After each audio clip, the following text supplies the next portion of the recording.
बस भगवान का नाम स्मरण करते रहिए और समाज में भगवान की भावना करके सेवा करिए।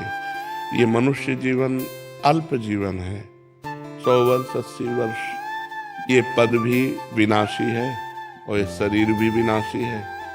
अगर हम भगवान का नाम जप नहीं किए, भगवान से चित्त को नहीं जोड़ा, तो भगवान की कृपा से ये जन्म हमारा मनुष्य शरीर का मिला और ऐसे सुंदर सुंदर भारत सरकार की सेवा करने का अवसर मिला, समाज सेवा का, तो अगला हमारा जो जन्म हो वो भारत में ही हो और हम अपने देशवासियों की सेवा कर सकें। इसलिए भगवान से प्रार्थना करते रहिए और नाम जप करते रहिए और नई समाज को एक दिशा देने का, क्योंकि आज जो समाज में हमारे गर्लफ्रेंड बॉयफ्रेंड व्यसन व्यभिचार की वृद्धि हो रही है, ये बहुत हानिकारक है।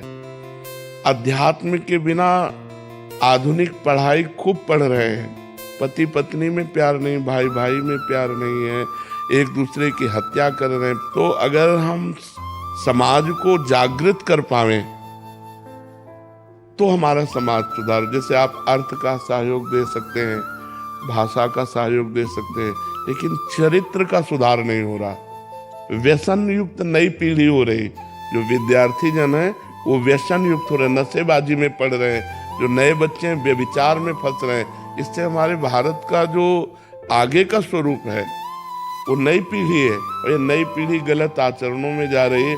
तो एक बार शिक्षा मंत्री जी आए थे, उनसे भी प्रार्थना की थी कि आप कृपा करके ऐसी शिक्षाओं का प्रकाश डालें जिससे हमारे पूर्वज जो सतमार्ग में गए हैं वो बच्चे ग्रहण कर सके। तो जहाँ तक हो सके व्यसन मुक्त कीजिए और व्यभिचार मुक्त कीजिए, क्योंकि व्यभिचार अगर हमारे जीवन में है या हमारे समाज के जीवन में है तो पतित होगा, और व्यसन जीवन में है तो वो पतन करेगा। अगर व्यसन और व्यभिचार दो पर अंकुश हो जाए तो हमारा भारत खुशहाल हो जाए। देखो, ड्रग्स है, शराब है, हुक्का है, इससे शरीर अस्वस्थ होता है, मानसिकताएं बिगड़ती हैं। तो कुछ ऐसा कीजिए जिससे समाज में दो बातें छूटे, व्यभिचार और व्यसन। ये व्यसन और व्यभिचार हमारे नई पीढ़ी को खोखला कर रही। जब हमारे सामने आते हैं ना एकांतिक में और उनकी जब जीवन दशा देखते हैं तो अधिकतर नौजवान व्यसन में फंस रहा है, व्यभिचार में फंस रहा है। तो कुछ ऐसा कीजिए, क्या उपाय हो सकता है? उसका ये समाज को जागरूकता करना यही है। और हाँ, जब तक वो अध्यात्म से नहीं जुड़ेंगे, अध्यात्म में जागृत नहीं होंगे, तब तक मन को सुखी करने के यही उपाय हैं। तो ये समाज का स्वरूप थोड़ा बदलना चाहिए। जैसे प्रगट में हम धन का सहयोग समाज को कर सकते हैं, मकान बनवा सकते हैं, लेकिन उनके चरित्र बिगड़े हुए हैं तो उनको शांति कहाँ से प्राप्त होगी? उनकी बुद्धि बिगड़ी हुई है तो शांति कहाँ से प्राप्त होगी? जरा जरा से लोभ के लिए भाई भाई का हतन कर रहा है, तो बूढ़े माता पिता को गली में निकाल के खड़ा कर दिया जा रहा है।